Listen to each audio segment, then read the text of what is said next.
program was recorded at RILA's annual logistics conference in Orlando, Florida. I'm pleased to welcome Editor-in-Chief of Supply Chain Brain, Russell Goodman. Ports in a post-Panamax world.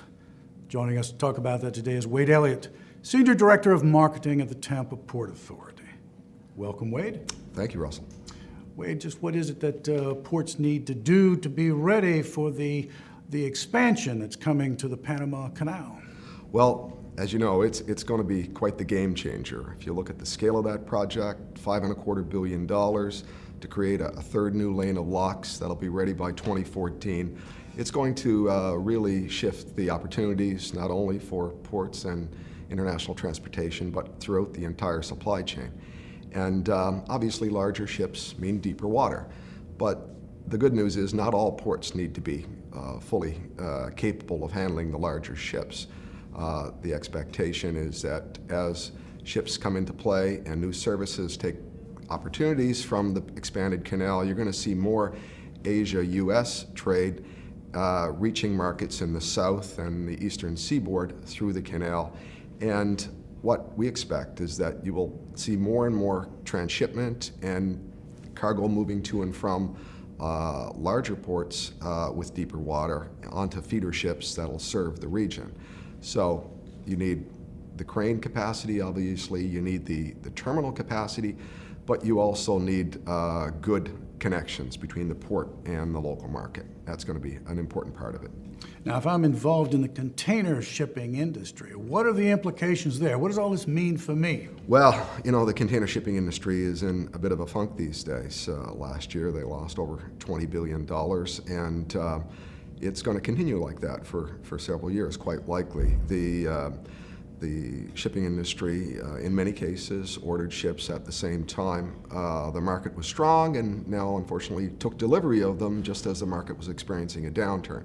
So that has really impacted and shaken the industry. Many of the carriers are having difficulty and have been forced to revisit their shipyard orders and try to postpone or cancel some of those orders.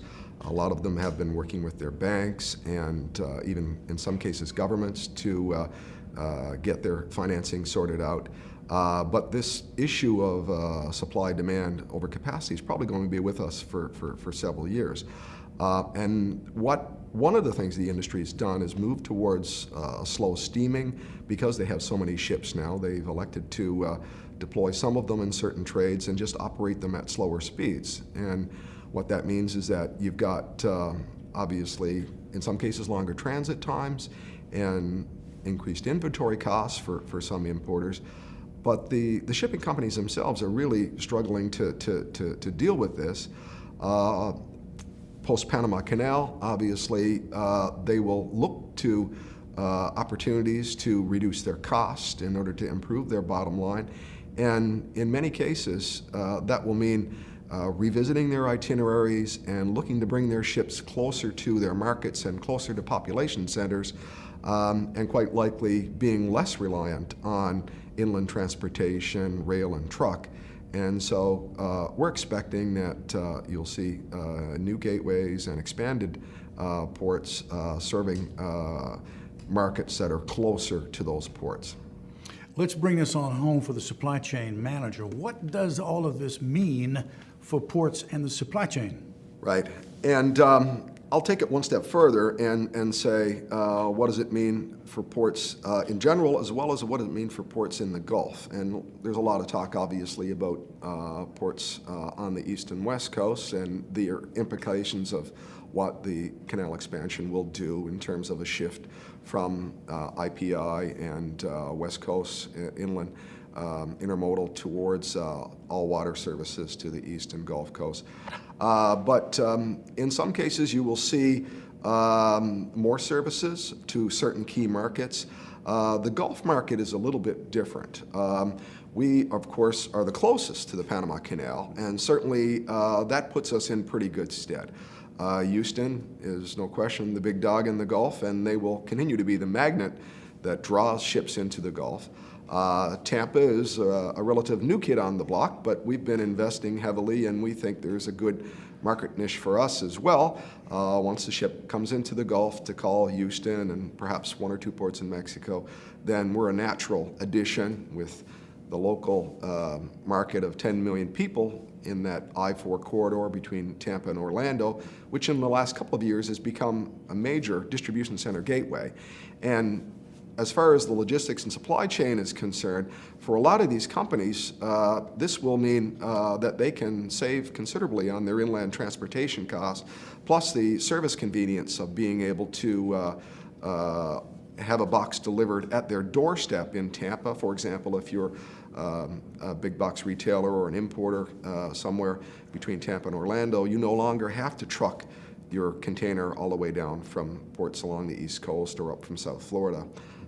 So it provides cost savings as well as a convenience factor. It's probably fair to say that the Port of Tampa is actually looking forward to this expansion and the new business opportunities that it might offer. Is that right? Absolutely. It's going to be a big part of where we see ourselves in 5 or 6 years.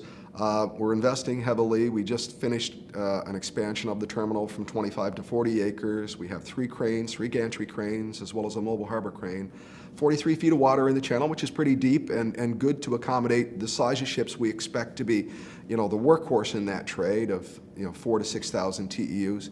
And the nice thing is we do have land to be able to basically quadruple the size of our terminal as the business continues to grow. So we certainly see a lot of opportunity, not only in terms of trade with Asia, but also in the north-south trades with the Caribbean and Latin America. And that, of course, sitting in Florida, is a big part of what we're all about. And that's a trade that also has actually held its own pretty well despite the recent economic downturn. And so looking down the road, we see that becoming an increasingly important part of our business, not only for imports but for exporters in Florida. And of course there's that little island to the south, about 300 miles away, that someday we will also fully participate once again in that trade, where Tampa, of course, had a major presence many years ago. Wade, it's been an absolute pleasure having you with us here today. Thank you for the information. Thank you. I appreciate it, Russell. Nice to talk to you. Wade Elliott, Port of Tampa, and talking to us today about ports and the impact of the coming expansion of the Panama Canal. Thanks for watching.